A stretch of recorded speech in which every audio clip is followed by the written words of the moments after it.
Hi, welcome back to On the Daily. In this episode, I am answering your questions. I decided that I wanted to be interviewed, and so I set up my own Q&A. And so I asked my broadcast channel on Instagram, which is called The Woo Squad. If you go to my Instagram, you can see that on my profile. Join the Woo Squad. I give a lot of astrology tips and a lot of business advice and things that are kind of exclusive to people who are in that channel. So if you haven't joined that channel, come on over to my Instagram and you can play with us.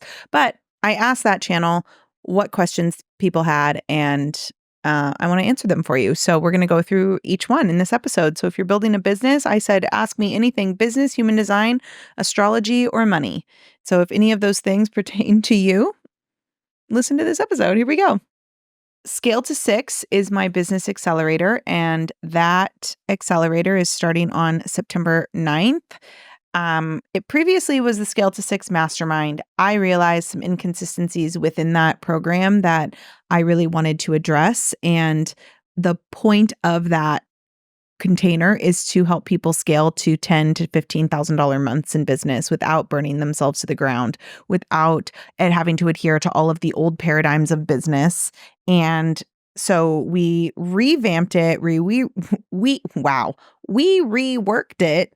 And now it is ready, and we have guest speakers, we have guest experts in like all the different areas of business, like SEO and LinkedIn and marketing and copywriting and sales and tax and business law, you name it, we have it. And I am so excited to share all of those people with you. But if you sign up, it's $4,000 for 6 months. You can pay that per month, $700. I also take Afterpay and Klarna, which I think a lot of people forget. And so if you are looking to get like a lower monthly payment than $700, you can use Afterpay and Klarna, and it'll break it down even more for you based on your own financial situation. So it's $4,000 for the 6 months, and you can join for 6 months or a year. It will include a retreat here in Austin, Texas in February. And it involves skills trainings. It also involves group coaching calls and hot seat coaching, Q&As, plus a Slack channel where anyone in there can submit like copy, website stuff, sales pages for me to review, things that need to be reviewed so that you can really apply it to your business. And it's all within the guise of building a business around your human design and your astrology. The first people to join before September 1st will get access to a one-on-one private branding session with me, where I'm going to look at your human design, I'm going to look at your astrology, and I'm going to help you determine a brand identity and a personal branding and marketing and sales and social media strategy moving forward based on those things. I don't think no two people in my world have the exact same marketing and social media and sales strategy. And it's because we all have unique human design. So yeah, come on in, join us, and let's build your business. Okay, let's get into this episode. Speaking of business, let's get into this episode. Okay, so I literally have my social media up as I speak, and I'm going to go through each of these questions because there's some really good ones in here. So here we go. Number one, this question came from Helene, and the question is, how do you balance a full-time job while starting and growing your business? Okay, I really love this question. And the first thing I need you to know is that there's no such thing as balance. There will never be balance when you're building a business alongside your career or alongside a job, because there is only one of you, and you have to allocate your energy accordingly. So instead of trying to look for like a 50-50 balance, because that won't exist, instead think of your energy as a pie or a pizza, right? You start the day with 100% of that pizza. Throughout the day, you give slices of that pizza to different things. Now, what a lot of people do when they're building a business alongside a job is the conditioning of, I have to be perfect. I need to prove myself. I need people to know that I'm a hard worker. That lives so deeply inside of them at their job, even though what they're doing at their job, they actually don't care about as much as they care about their business. But a lot of that energy of that pizza, a lot of those slices of pizza are going to their job every day because they're still trying to be noticed by their boss that they don't actually care about, or trying to do really well in their job that they don't actually want to be at. And so what I tell people is like, when you're building a business, when you decide you're going to build a business, I think some of the worst advice people can give is like, burn the boat, quit your job. Like, because here's the thing, like financial stress is a real thing. And if you are stressed about money, the last thing you're really going to have the energy to do is like build a business. So I actually do not think you should quit your job before you have a business that can sustain you financially. Or at least almost sustain you financially. Sure, when you quit your job, you may take a little bit of a hit, but it shouldn't cause so much financial stress that you go into this spiral of self-doubt and shame, which leads to self-sabotage, and then people quit their businesses. So I don't think you should actually quit your job before your business can sustain you financially. That being said, I do think that you need to stop giving so much energy to the job. My wife experiences this, and this is a conversation we have a lot. And, she has a job. She's also building a business. My wonderful, perfect, amazing wife, Breezy, is a people pleaser and really, really cares about doing a good job. She also, when she gets like a bee in her bonnet about like ethics or like what is correct in business or, in a company, because she's worked for a lot of companies with a lot of ethics and a lot of moral high ground. Whenever she works for someone who doesn't, she gets it into her body that she has to be the one to fix it. And one of the conversations we've been having lately is I'm like, look, like you don't even want to keep this job long term. Like this job is to sustain you until your business can sustain you financially. So why are you going to work and giving so many pieces of your pizza to this job that you don't actually care about, and then you come home and you have no energy to actually do the thing that you want to do? So I think instead of trying to establish balance between your job and your business, I think when you're doing both, the number one thing you need to do instead is just really discern how many pieces of pizza you're giving to the job versus giving to your business, because you should definitely be giving more pieces of your pizza to your business than you do that job that you don't actually care about. And if you're not doing that, then it makes sense that you feel like your business isn't growing because you're exhausted and you're burnt out and you're stressed around, about like how to build a business when you also have a job, because it is stressful, right? Like full-time job, trying to build a full-time career, really, really stressful. And it doesn't have to be as stressful as you're making it, but you are going to have to release your need to be needed. You're also going to have to release your addiction to the praise that you have for doing a really good job at work, because you don't actually want to have that job anyway. So that is something that is really, I think, important, and quite honestly, something I didn't do. Like when I first started in entrepreneurship, I did the opposite. I did not try to,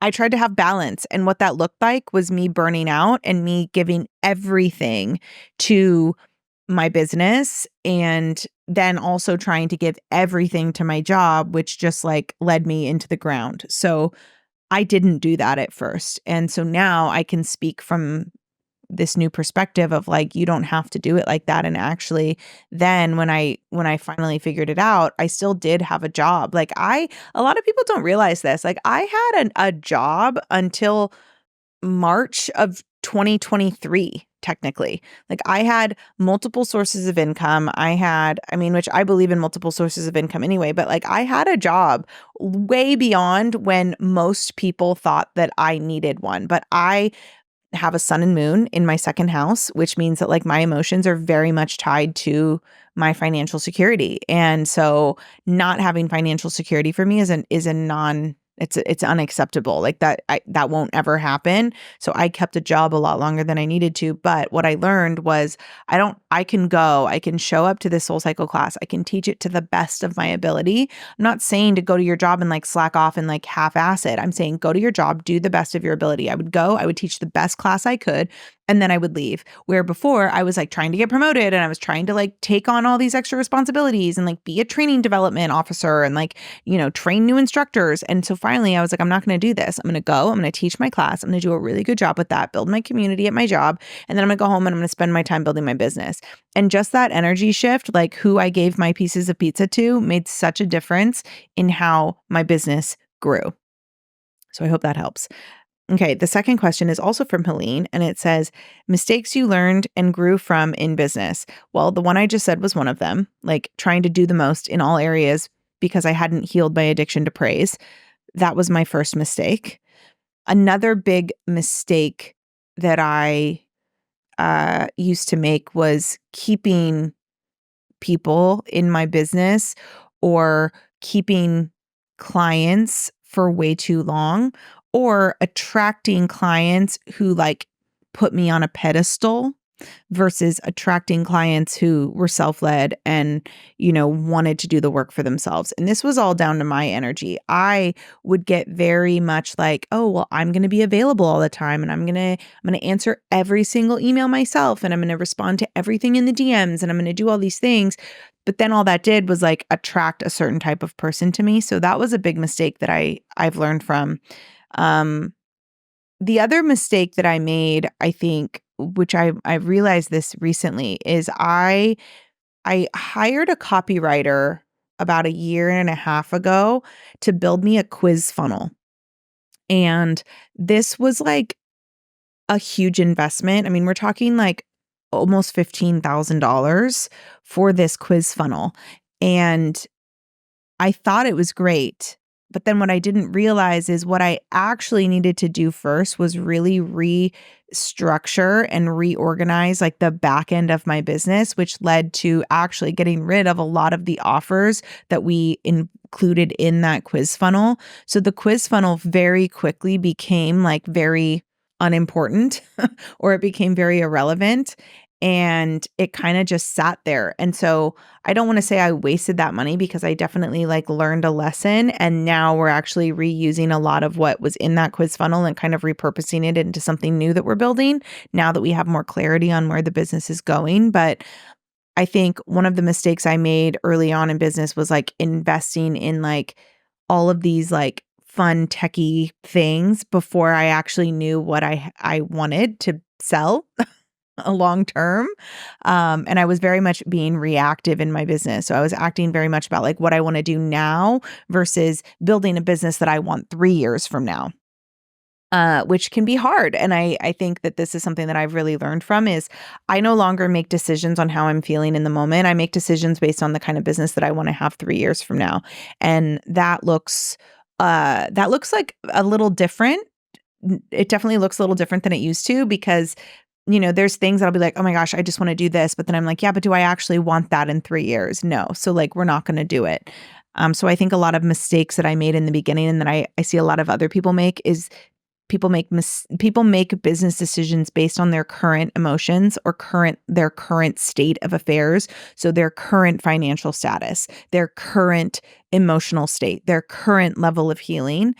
And then as they heal, as they make more money, as different things start to happen, their business changes and then those decisions they make become irrelevant. So I would say the biggest lesson I've learned is to make decisions based on the business that I want for 3 years from now, which really keeps me from making reactive, emotional decisions on my business. The other thing, I think another big mistake that I made in business was in the beginning, really chased like high cash injections. So pay in fulls, big levels of cash injections so that I could say like, oh, I made, in the beginning, it was like, I wanted to say I made $40,000 this month, but like that was 1 month because everybody was like paying in full. And I would offer a lot of incentives for people paying in full. But then this kind of kept my central nervous system on high alert, trying to recreate those results every single month. And that was really stressful for me. And that was really stressful for my central nervous system. So what I've learned is to actually build monthly recurring revenue through payment plans. And people always say like, yeah, but like, what if people don't pay? And like, do you ever have people like default on payments? I have people default on payments a lot. Every business owner has people default on payments. And this is why you have contracts. So like invest in the lawyer that's going to write you a really great contract, because that's going to keep you from having to like miss out on money. There's another mistake I'll talk to in a second, but that was one of them, is that I chased high cash injections, and then I kept my central nervous system very stressed out trying to recreate those results every month. And what I've learned is to instead build monthly recurring revenue. I don't really offer pay in full incentives very often, unless it's like Black Friday or like the 12 days of D, or sometimes we'll offer like a pay in full discount for something. But most of the time, like I'm really interested in monthly recurring revenue. So I'm much more intrigued by building, consistent 75, like we had for the last like 6 months, we've had close to $75,000 of monthly recurring revenue. And that's before anything new selling. That's before like pay in fulls. That's before high cash injections. So I don't actually look at like my private clients or like, these little fun master classes that I launch. Like I don't actually look at those as income. I look at those as like bonuses. My income is the monthly recurring revenue that I've been building over time. And yes, that means you're probably going to take an income dip at the beginning when you decide to start building a business from that place, because it's going to take time to build up that recurring revenue. But it's so worth it, because then you're not so stressed out every month trying to launch like 1,000 new things.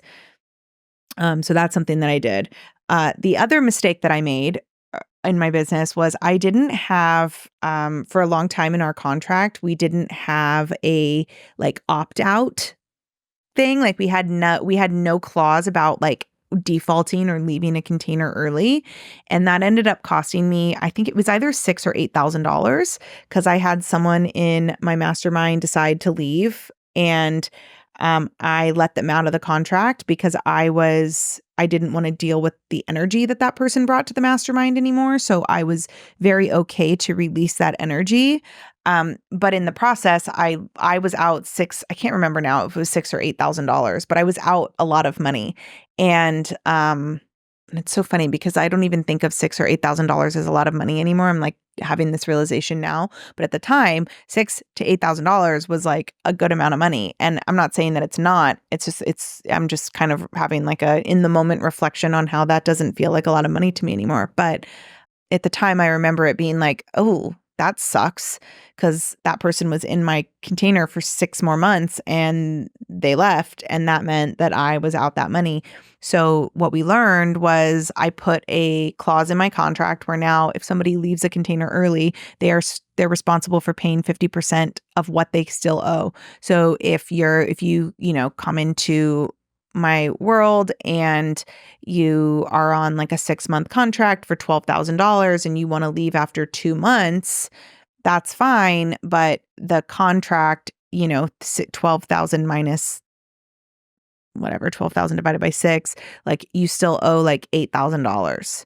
Right. And so 50% of that would be $4,000. So I will still collect $4,000 to kind of like buy you out of that. It's basically like if you rent, right? Like if you break your lease early, you owe a fee. It's kind of like that. So we've included that in our contracts now, which feels really good. And it feels mutually beneficial for me so that I am not just like missing out on all of that money.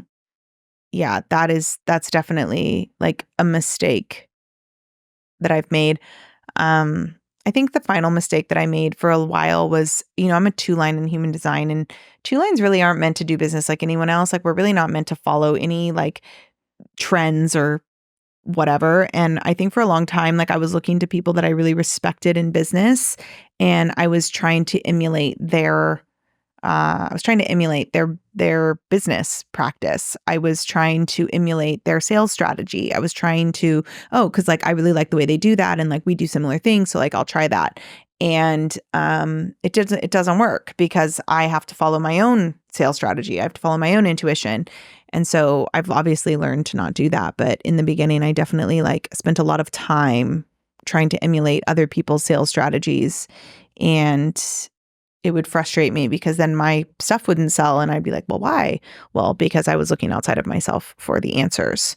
So yeah, that was like another mistake I made. I wouldn't say this last one this is kind of a bonus. I don't say this is a mistake I made, but it's definitely something I've been learning is that the money my business makes is not my money. That's a big shift when you're building a business, is that the money your business makes is your business's money. The money that you take home is your money. And so really learning tax loopholes, really learning business law, really learning how to maximize your write-offs. This is all like a huge learning curve. And I think there's been times where if I didn't have the bookkeeping and the accounting team support that I have, I probably would have made a lot of mistakes in this area that I've been able to avoid because I have the team. So I think one of the first things you should hire as your business starts making money is a really good bookkeeper and a really good accounting team. Like this whole like, oh, I just do it on QuickBooks, or I just do it on whatever that tax website is. I just do it on there. Like, don't do that. Please don't do that. Get a professional to come in and help you. Even if you can do it, do you want to? Like, unless you're an accountant, like an accounting executive, or you're a tax person, like a CPA, like don't do your own taxes. Like bring somebody in who really understands loopholes, who really understands tax law, so that you can make sure that you're maximizing the write-offs that are available to you as a business owner. Okay, next question. The biggest advice you have for projectors in business. And this is this particular person. This is Deanna, and Deanna is a mental 6-2 projector. And then I also received I've been receiving a lot of similar comments because I posted something about generators and human design manifesting generators. And somebody, like a lot of people were like, I'm a projector. What about me? And so I got another comment that says, I'm an epically burnt out projector. I've been in a slump after getting laid off and trying to decide what to do next to pay the bills. And so let's talk to the projectors. So projectors in business, my loves, my beautiful, gorgeous loves, you are here to guide us. You are here to lead us. In order for you to be able to do that, we have to be able to see you. And a lot of projectors have been conditioned to dim their light because as kids, you had big ideas. You were very bossy. And because and a lot of projectors are told that they're bossy. They're told that they know it all. They're told that they, are a little bit aggressive. And like, here's the thing, like projectors do know it all. Like you really do know it all. And so being told that it was too much, being told that you were too much, or being called lazy because you just were more efficient. Efficiency and laziness are not the same things. Or actually in this case, what people called laziness was actually just like radical efficiency. And so one thing you have to realize, projectors, is like you are here to move us into the new paradigm of business. Like you're the architects of the new paradigm of business. So everything that I'm teaching on about like getting people to break the matrix and move into a new paradigm of business, that's all constructed by projectors. And then as a generator, I'm coming to just like master it. But we have to be able to see you. We have to be able to find you. And so if you're a projector that is just like, quote, waiting for the invitation, AKA not showing up on social media, not posting your thoughts, not giving us your genius, then it's like going to buy a car and not seeing any car lots, right? Like one of the metaphors I give for this is like, if I'm going to go buy a new car, right? Like I got a new car last year. And it's about a year ago now. I bought a new car and it was a brand new Mercedes. And if I were to go buy a car and I drove by a car lot, it doesn't really matter if that car lot has a bunch of Mercedes in it. But if there's no sign that says like Mercedes dealership and like tells me that this is where I can buy a car, I'm not going to like pull into that parking lot and then like hope that I can buy a car. Like I have to be told, you can buy a car here if you're ready to buy a car. And so projectors, you have to be the billboard. You have to be the one that's like, whatever your zone of genius is. So if your zone of genius, in particular, I'll speak to Deanna because I know that she's Reiki, she does a lot of healing, she's a somatic coach, all the things. Like you have to let us know that is what you do. You have to be so confident in what you do. You have to shine so bright and be so in your zone when it comes to like, look, if you want to heal your energy, if you want to build a business or build a life around your energetics, I'm your girl and that's what I do. Because then somebody who's looking for that can go, oh, car dealership. I need that car. That's the car that I want. So I'm going to pull into this parking lot. And I think the mistake a lot of projectors make is they mistake waiting for the invitation as I'm just going to sit back and like hope that somebody notices me. It's probably not going to happen. I actually think it's really powerful when projectors do ads, because by putting out ads, you're actually putting out like billboards. You're putting out things that say like, this is what I do. This is where my zone of genius is. If you need this, come on over. And so I think it's really powerful when projectors put out ads, because it kind of just like puts their message out there in a more dedicated way. Projectors also remember that like your energy is piercing. So like when I walk into a room, like as a generator, my energy kind of like envelops the room, where your energy kind of pierces right through and like connects very directly with like one or two people at a time, which is really, really powerful. And your energy, like your aura almost enters my aura as a generator. And that can feel very intimidating to people. And I think this is why sometimes people feel like projectors are like too much, but it's really just because like we're not used to people's energy penetrating our own aura. Like that's something that can catch people off guard. So really knowing and remembering that you have that power and like almost harnessing it in a really alchemized way is going to give you the recognition and the success that you require. I mean, success is your alignment sign. So for you to feel successful means that people are recognizing your genius. And the only way we can do that is if you let us know that it's there. And I'm not saying to go cold call people. I'm not saying to go and like, barge in and be like, by the way, you're doing that wrong. I should be able to help you. That's not it. What it is being like, hey, just so you know, I'm here and I'm good at this. And if you need support, I'm your girl. And then kind of just waiting, because then you will get the invitations that you want. So just remember that, projectors, like you really are the architects of this new paradigm. And when you realize that and you put out your big shiny neon sign, then we can find you. And like, we want you to guide us. We want you to lead us, because that level of efficiency that you have is something that most of us can only dream about. Okay, one other question that I received that I thought was really, really great was, how do you find, where is it? Oh yeah, how do you find aligned friendships and navigate those that aren't? Okay. When you decide to build a business, when you decide to heal your trauma, when you decide to end your addiction to outrage and you decide to end your addiction to praise and outside validation, you are going to very seriously trigger people that have not done that. My case in point, if you have not listened to my episode from last week with not with Blake Lively. Oh my gosh, I wish I was just speaking. That was manifestation right there. I would love to interview Blake Lively on this podcast. Anyway, if you listen to my episode about Blake Lively, that's what I'm talking about. Like the world, our society is very conditioned to outrage and very conditioned to need praise and validation. When you start to end that, you're going to trigger a lot of people. That's okay.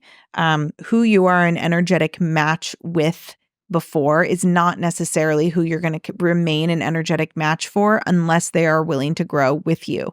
And it's not fair for you to expect them to, nor is it fair for you to expect them to grow at the same speed as you. This was something I had to learn. Like I integrate and grow very quickly. And so sometimes I feel like it's weird when people don't, but I have to realize that like not everyone's going to integrate and grow at the same level or the same pace that I do. And so you have to be willing to lose friends. Like you have to be willing to let people go. I had a conversation with one of my best friends. She's been my best friend since high school. And like, we haven't actually, like, there's been times where we haven't spoken for a couple months, like maybe up to a year. We really don't speak that much. And she recently came to Austin to visit for the weekend. And we had like a really deep talk where she's like, there's been multiple times throughout like our 20s where like, I had to be willing to let you go, because my number one goal was always like to see you happy. And I was like, that's exactly it. Like my biggest goal for all my friends is that they become exactly who they're meant to be. And if that means that along the way, there's no longer room for me, that's okay. Because the number one goal is that they become everything that they were meant to become. And I think this is something that we forget about when we go on this healing journey, and why a lot of people honestly don't do it, because it's easier to stay. It's easier to to not rock the boat. Like that would in your body, in your subconscious mind, that is easier because you've become so conditioned for chaos that peace feels unfamiliar. And so the best advice I can give you is to remember that you are not going to be able to bring everyone with you. It's just the way it is. And that doesn't mean that there aren't going to be so many aligned people waiting for you. The amount of friendships that I've developed in the last 6 years that are so deep and close, and I felt like I've known them forever.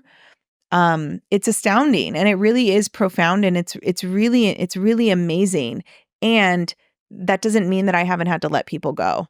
I've had to let lovers go. I've been divorced. My son's dad and I broke up, and all of that was due to like our paths to becoming like who we are meant to become no longer included us as a romantic partnership. And when Breezy and I got together, and this is even something like Breezy and I have experienced, like I started to integrate and grow at a much different pace than Breezy. And we have struggled with being energetic matches for each other in this season of our lives.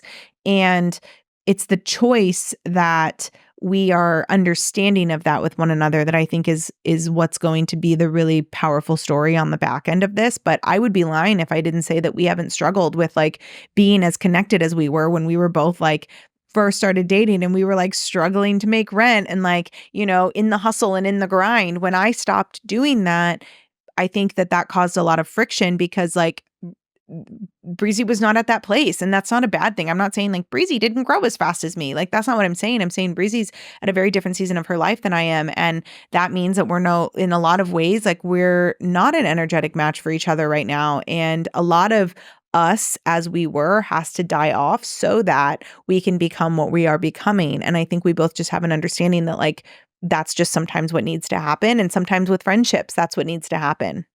So don't sacrifice growing and becoming everything you are meant to become in the name of making sure that you stay relatable to your friends, making sure that you don't leave people behind, making sure that you don't rock the boat in your family, because the people that are meant to come with you, they will.